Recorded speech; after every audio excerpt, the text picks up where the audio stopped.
Hello everyone, welcome to white board. आज हम करेंगे क्लास 9 चैप्टर 1 का एक्सरसाइज 1.5। इससे प्रीवियस एक्सरसाइज आप अदर वीडियोस में देख सकते हैं। मैं उनका डिस्क्रिप्शन बॉक्स में आपको लिंक दे दूंगी या फिर आई बटन पे क्लिक करके आप उन्हें चेक कर सकते हैं। तो चलिए स्टार्ट करते हैं। फर्स्ट क्वेश्चन है, classify the following numbers as rational और इरेशनल। आपको बताना है जो नंबर्स आपको गिवन है वो रेशनल है या इरेशनल है। तो पहला क्वेश्चन देखते हैं, यह है 2 - √5। तो जब मैंने आपको इंट्रोडक्शन में बताया था इन पे ऑपरेशंस जब हम कर रहे थे, addition, subtraction, multiplication and division जब हमने वहाँ पे किया था, तो मैंने वहाँ पे आपको बताया था कि अगर कोई भी रेशनल और इरेशनल नंबर को ऐड या सब्ट्रैक्ट किया जाता है तो जो रिजल्टेंट आता है वो इरेशनल नंबर होता है। ऐसा इसलिए है क्योंकि हम इन दोनों को पहले तो ऐड ही नहीं कर पाएंगे जब तक कि हम अप्रॉक्स वैल्यू ना लें। मतलब कि 2 में से हम ऐड या सब्ट्रैक्ट नहीं कर पाएंगे। 2 - √5 ले रहे हैं, √5 की वैल्यू होती है 2.23606 और ये जाती रहती है, मतलब ये इनफाइनाइट तक जाता है, टर्मिनेट नहीं होता है कहीं पे भी। अब अगर इसमें से मुझे इसको सब्ट्रैक्ट करना है तो मुझे इसकी अप्रॉक्स वैल्यू लेनी पड़ेगी और अप्रॉक्स वैल्यू से जो आंसर आएगा वो भी अप्रॉक्स में आएगा। ठीक है, तो फाइनली हम ये कह सकते हैं कि ये जो नंबर है ये पूरा नंबर क्या होता है, इरेशनल होता है, क्योंकि ये non terminating and non recurring होता है इसका डेसिमल एक्सपेंशन। सेकंड देखते हैं, सेकंड है 3 + √23 - √23। अगर हमें सिर्फ इतनी वैल्यू दी होती 3 + √23 तो ये तो क्या होता, इरेशनल होता। बट यहाँ पे एक और ऑपरेशन है, इसमें से सब्ट्रैक्ट करना है हमें 23। तो क्या आ जाएगा, 3 + √23 - √23। दोनों सेम वैल्यू हैं, प्लस माइनस में है, कैंसिल आउट हो जाएंगी, तो ये बचेगा 3। और 3 क्या होता है, एक रेशनल नंबर होता है, तो ये आ जाएगा रेशनल। अगर यहाँ पे कुछ ऐसा क्वेश्चन आपको दिया होता, सपोज 5 + √2 - 2√2, तो अगर इस पे हम क्या करते, प्लस माइनस करते, तो 5 ये +1 है, ये -2 है, प्लस माइनस माइनस साइन बड़े वाले का आएगा तो -√2 हो जाता। तो इस केस में भी क्या होता, ये इरेशनल होता क्योंकि यहाँ पे सब्ट्रैक्शन में इरेशनल नंबर है। थर्ड देखते हैं, थर्ड है 2√7 डिवाइडेड बाय 7√7। तो √7 दोनों में है कॉमन, √7 क्या हो जाएगा, कैंसिल आउट हो जाएगा, ये बचेगा 2/7। इसको हम p/ q की फॉर्म में एक्सप्रेस कर पा रहे हैं, तो ये एक रेशनल नंबर है। और अगर हम इसका डेसिमल एक्सपेंशन चेक करते हैं तो वो भी क्या होता है, रिकरिंग होता है, टर्मिनेट तो नहीं होता, क्योंकि टर्मिनेटिंग के लिए मैंने आपको लास्ट टाइम एक कंडीशन बताई थी कि किसी भी नंबर के डिनोमिनेटर में 2m 5n अगर हो तो केवल वही टर्म्स टर्मिनेट होती हैं, यानी कि वही p/q की फॉर्म्स टर्मिनेट होती हैं, अदरवाइज जितनी भी होती हैं वो रिकरिंग होती हैं। अब देखिए इसके बाद नेक्स्ट है 1/√2।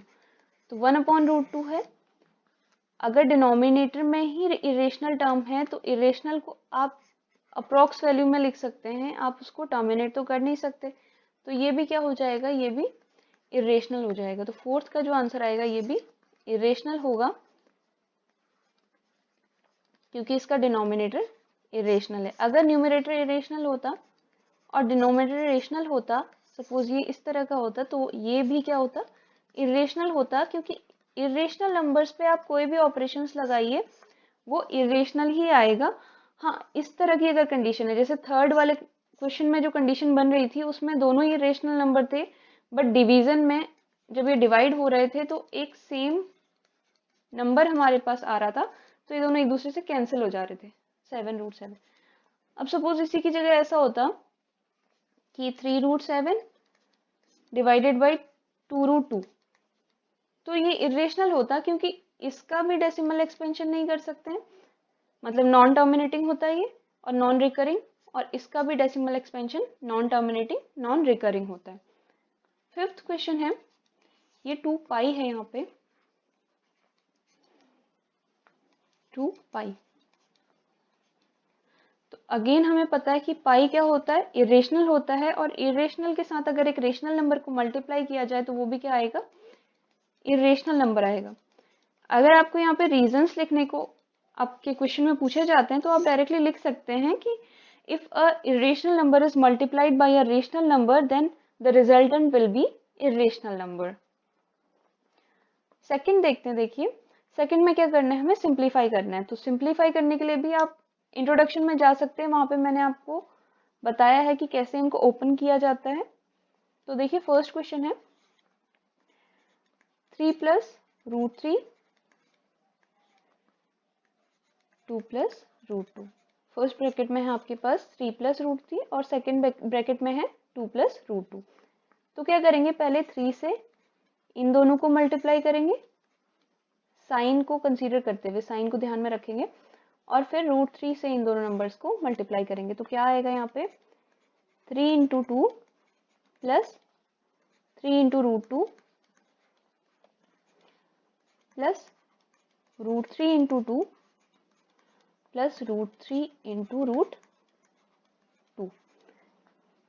तो ये तो हो जाएगा 3 2 ज़ा 6, ये आ जाएगा 3 रूट 2 क्योंकि ये फर्दर सॉल्व नहीं हो सकता। ये आ जाएगा 2 रूट को इस वैल्यू के बाद लिखा जाएगा, प्लस 3 2 ज़ा हो गया 6, ये हो जाएगा रूट 6, क्योंकि हमने देखा है कि root of A into root of B कितना होता है, रूट ऑफ ए बी। अब इसको हम फर्दर सॉल्व नहीं कर पाएंगे, तो यही हमारा आंसर होगा। सेकंड देखते हैं, सेकंड में है 3 plus root 3 and 3 minus root 3। वहाँ पे तो हमारे पास पॉजिटिव साइन था तो हमें साइन चेंज करने की ज़रूरत नहीं थी, बट यहाँ पे नेगेटिव साइन है तो साइन को भी देखना पड़ेगा। अगेन इसको इससे मल्टीप्लाई करेंगे, फिर इसी को इससे मल्टीप्लाई, देन इसको इससे, और फिर इसी को इससे। तो ये आ जाएगा 3 इंटू 3, देखिए प्लस माइनस क्या हो जाएगा, माइनस 3 इंटू रूट 3, और ये आ जाएगा प्लस रूट 3 इंटू 3, और ये होगा रूट 3 इंटू रूट 3, और साइन क्या आएगा, माइनस साइन आएगा, माइनस रूट 3 इंटू रूट 3। तो ये हो गया 3 3 ज़ा 9 माइनस 3 रूट 3, ये भी आ जाएगा 3 root 3 plus 3 root 3 minus root 3 into root 3 क्या होगा, root of A into B होता है, यानी कि रूट ऑफ 3 इंटू 3, दोनों में से एक, पेयर में से एक बाहर आ जाएगा तो कितना बन जाएगा, 3 बन जाएगा, माइनस साइन के साथ में। अब देखिए ये वाला जो एक्सप्रेशन है ये क्या है, 3 रूट 3, और ये है, ये माइनस में है, ये प्लस में है, तो क्या हो जाएगा, सेम है, सेम नंबर्स है, डिफरेंट साइन के साथ कैंसिल आउट हो जाएंगे, ये आ जाएगा 9 minus 3। So the answer will be 6। Next पे चलते हैं। नेक्स्ट है root of 5 plus root of 2 whole square. इसको आप इस तरह से भी कर सकते हैं कि इस तरह से एक्सप्रेस कर लें, रूट 5 प्लस रूट 2, अगेन इसको लिख दें रूट 5 प्लस रूट 2। या हम इसको a plus B whole square identity से भी सॉल्व कर सकते हैं। ये हो जाएगा a square plus 2ab plus b square.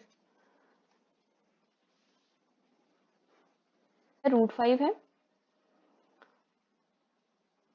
तो ये आ जाएगा रूट 5 होल स्क्वायर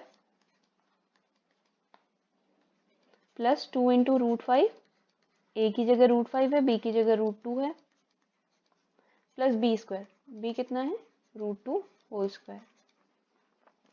तो ये आ जाएगा रूट 5 इंटू रूट 5 कितना हो जाएगा, 5 प्लस 2 रूट 5 2 ज़ा 10, प्लस ये हो जाएगा रूट 2 इंटू रूट 2 कितना हो गया, 2, 5 प्लस 2 हो गया 7, ये आ जाएगा 7 plus 2 root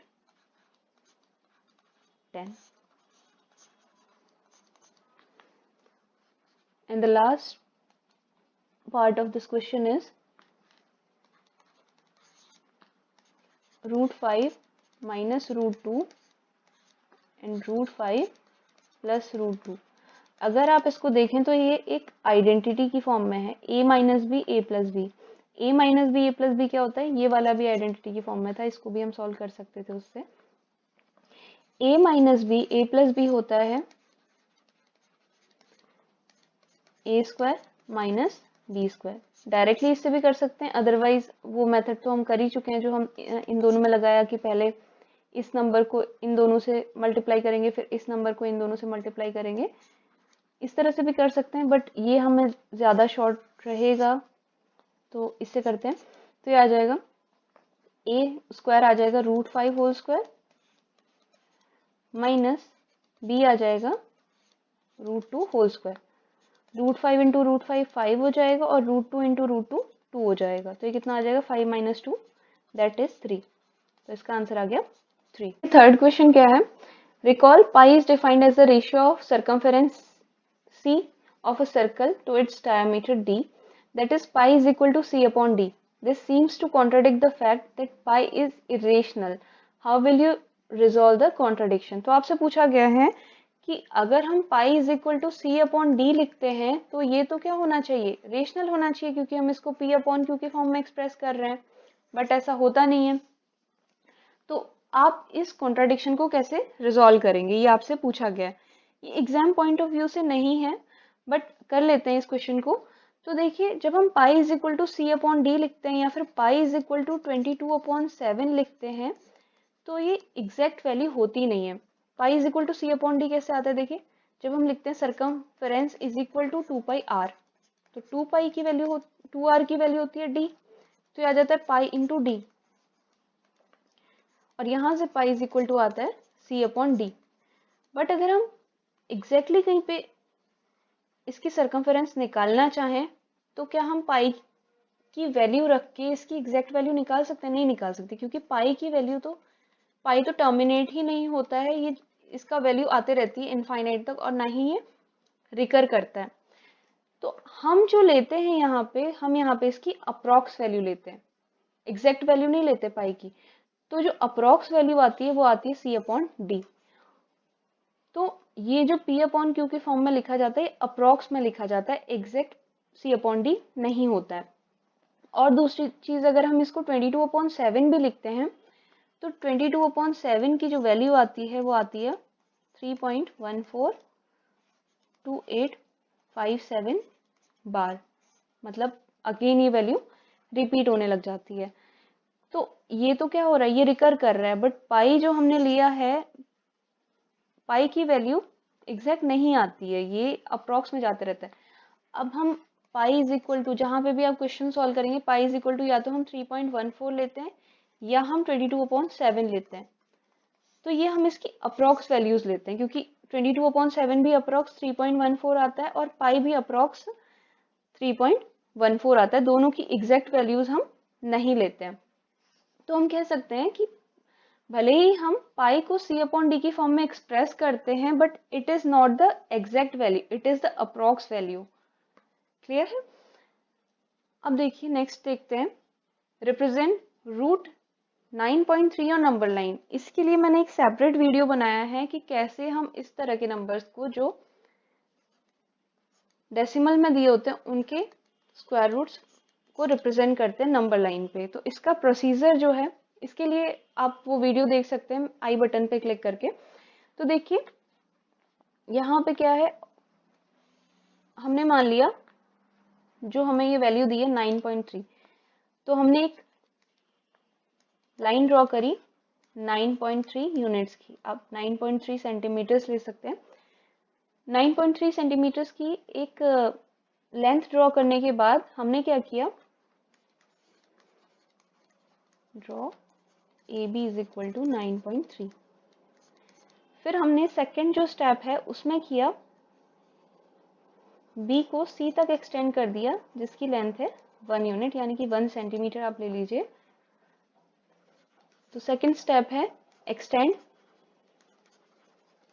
B to C such that B C is equal to 1 unit. अब हमने क्या करना है, थर्ड स्टेप जो है इसका, उसमें हमने AC को डायामीटर मानते हुए, यानी कि AC कितना हो जाएगा, AC हो जाएगा 9.3 प्लस 1 यानी कि 10.3। इसको डायामीटर मानते हुए हमने एक सेमी सर्कल बनाना है। तो सेमी सर्कल बनाने के लिए पहले हमें क्या करना पड़ेगा, इसका हाफ करेंगे, दैट विल बी 5.15 AC/2। वो क्या आएगा, इसकी रेडियस आएगी। तो 5.15 रेडियस लेते हुए हम क्या करेंगे, एक यहाँ पे इसके सेंटर से, मतलब हम जब यहाँ से भी 5.15 लेंगे तो यहाँ पे सेंटर पे मिलेगा, और सेंटर से एक आर्क ड्रॉ करेंगे इस तरह से।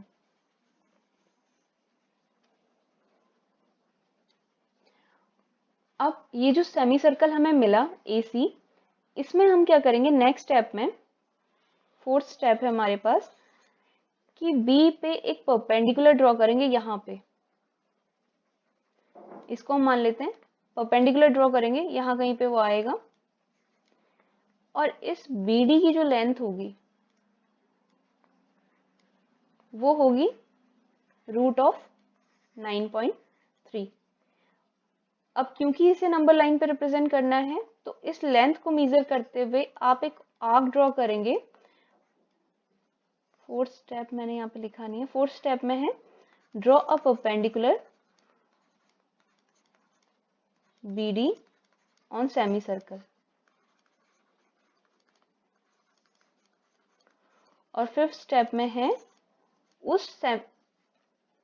इस परपेंडिकुलर की लेंथ मेजर करते हुए हम एक आर्क ड्रॉ करेंगे, और उसको वो जहां पे भी नंबर लाइन को मीट करेगी, सपोज दैट इज BE, तो जो BE की वैल्यू आएगी आपके पास, वो आएगा, this value will be equal to √9.3। ये कैसे आता है, ये मैंने आपको पूरा प्रूव करा रखा है उस वीडियो में, आप उस वीडियो को देख सकते हैं आई बटन पे जाके।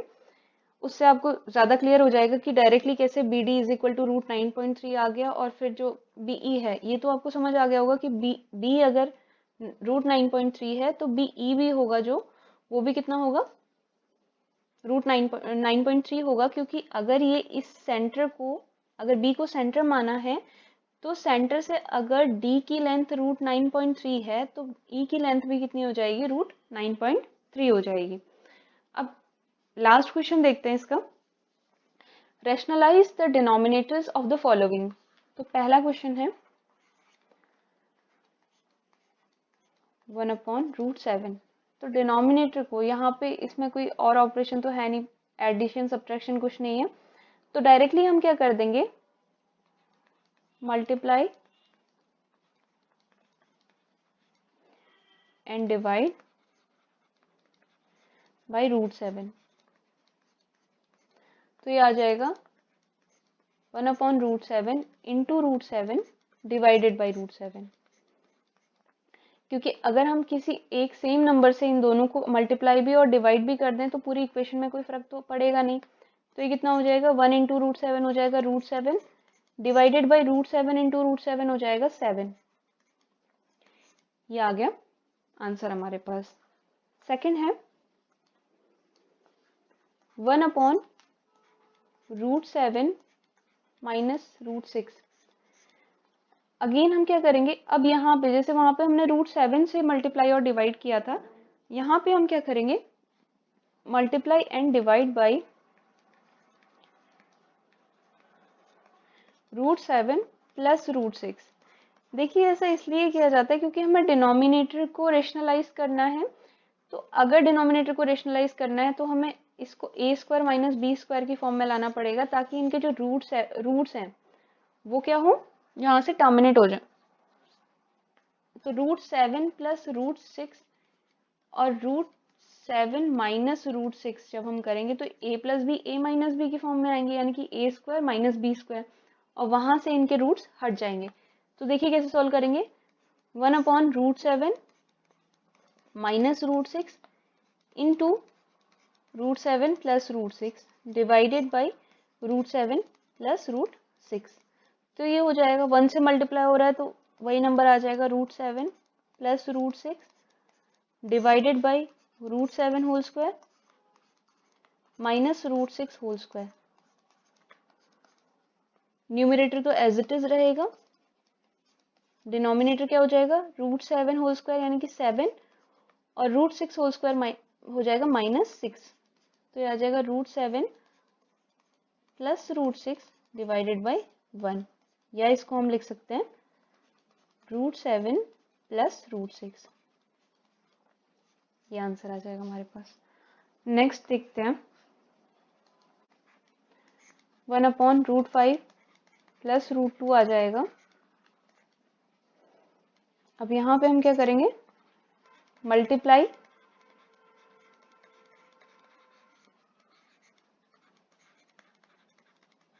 And divide by √2 minus √5 minus √2। यहाँ पे पॉजिटिव साइन है तो यहाँ पे नेगेटिव से इसको मल्टीप्लाई एंड डिवाइड करेंगे ताकि जो डिनोमिनेटर है वो क्या हो जाए, रेशनलाइज हो जाए। तो ये हो जाएगा 1/√5 plus √2 into √5 minus √2 divided by √5 minus √2।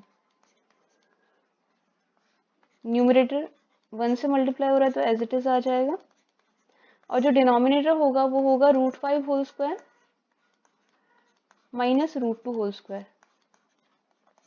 ये आ जाएगा √5 माइनस √2 डिवाइडेड बाई √5 इंटू √5 हो जाएगा 5 एंड √2 इंटू √2 हो जाएगा 2।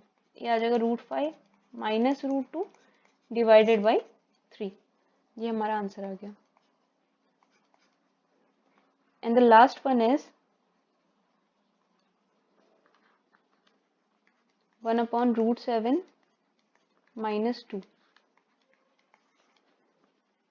अगेन हम क्या करेंगे, multiply and divide by √7 plus 2।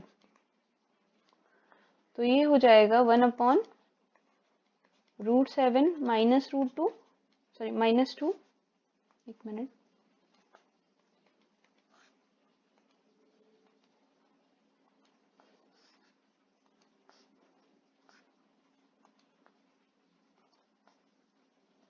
Into